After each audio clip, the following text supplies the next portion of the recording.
Most historical monuments mark the end of a conflict. They are carved once, dedicated, and left to history. But the walls of the National Law Enforcement Officers Memorial require a stonemason to return with a chisel every single spring. That is because this memorial tracks a domestic conflict with no defined end date. To date, there are over 24,000 names etched into the limestone, representing officers who have died in the line of duty since 1786. The formal national recognition for this sacrifice began in 1962, when President John F. Kennedy signed a proclamation designating May 15th as Peace Officers Memorial Day. Yet for more than 2 decades after that proclamation, surviving families and fellow officers had no physical epicenter in the nation's capital where they could actually gather, mourn, and heal. This look into the history of Police Week is brought to you by WC Uniforms. Founded and operated by former law enforcement, they understand the unique demands of the job and provide the tactical gear required to support this specific community. The eventual creation of a dedicated memorial forced a vital question. How does a nation balance the heavy emotional weight of mourning fallen heroes with the ongoing critical mission of keeping active officers safe on the streets today? The push for a permanent monument was driven by Representative Mario Biaggi. As a highly decorated 23-year veteran of the New York City Police Department, Biaggi successfully steered the legislation in 1984 that finally authorized construction. Architect Davis Buckley designed the site in Judiciary Square, anchoring the space with 2 massive curving limestone walls. Each stretches 304 feet long to accommodate the sheer volume of names. Buckley made a deliberate architectural choice to exclude human statues from the main plaza.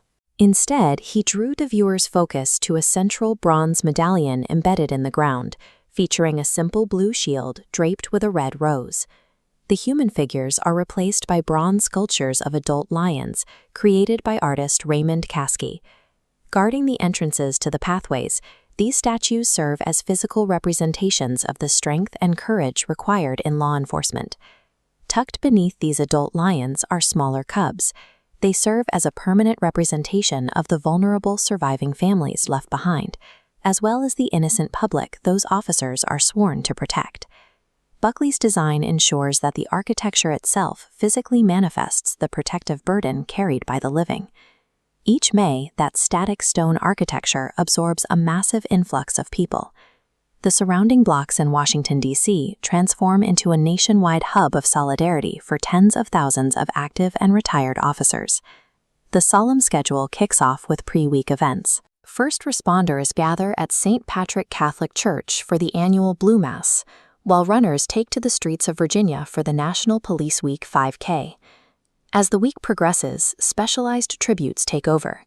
Uniformed handlers lay wreaths at the K-9 memorial service, and hundreds of cyclists complete a grueling, multi-day ride-in known as the Police Unity Tour. The emotional peak arrives on the evening of May 13th. During the Candlelight Vigil on the National Mall, thousands stand together in the dark as the names newly carved into the memorial are read aloud into the night. The sequence culminates on May 15th with the National Peace Officers Memorial Service, a formal tribute held on the West Front of the U.S. Capitol. By providing a synchronized timeline for thousands of officers and families to share their stories, National Police Week transforms a physical park into a hub for communal resilience. This structure allows a massive, diverse profession to process its grief through shared ritual, rather than in isolation. A memorial wall honors those who have fallen, but true institutional respect requires actively protecting those who are still serving. This dynamic bar chart shows the leading causes of officer fatalities over the last decade, directly comparing felonious deaths against accidental and health-related incidents. The Memorial Fund maintains a comprehensive database that categorizes the exact circumstances behind every line-of-duty death to find actionable patterns. These data points feed survival programs like Destination Zero and SAFLEO, where raw fatality statistics are translated into new tactical training protocols. These programs target 3 specific areas of vulnerability: advanced tactical safety during critical incidents, the psychological health of the officers, and vehicle and roadside safety. When those safety measures fail and a tragedy occurs, an organization known as Concerns of Police Survivors, or C.O.P.S, steps in to handle the aftermath. C.O.P.S ensures that devastated agencies and families are never left alone. They deploy peer support networks, provide specialized free counseling, and host survivor retreats to help spouses, children, and coworkers navigate the loss.